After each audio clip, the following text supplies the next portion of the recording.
Right. But the question I like to start with, good brother, is how did you come into your political consciousness? The stories that we hear are always so diverse and interesting.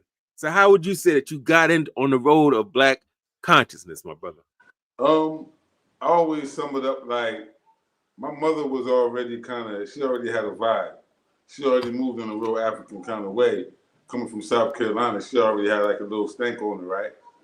So, she taught us to be proud of being Black just in general.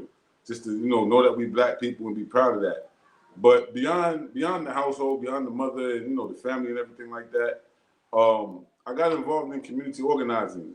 In 1999, my mother introduced me to an organization, and I cut my teeth. I did about 6 months of organizing, steady, in the community level, canvassing, knocking on doors. I remember I received some training from AmeriCorps. AmeriCorps had some training within the community that they offered us as as organizers.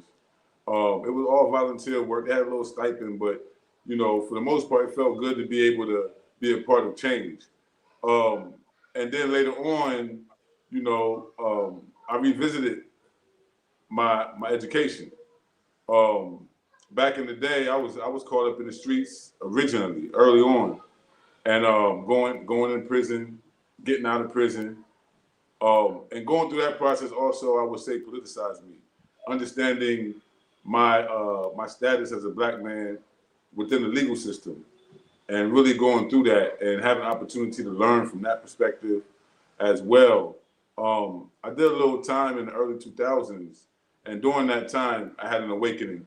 I had the opportunity to read Garvey's work. I had the opportunity to get into the prison libraries, to get into the lit, so to speak, and learn about the different struggles and the different strategies that our people had been engaged in and whatnot. And so, I came home heated. I came home ready to do more organizing, but I came home with a more politically sharp idea about how to direct that organizing. So originally I cut my teeth as a community organizer, and then eventually while in prison, I was awakened and started my path towards, consciousness.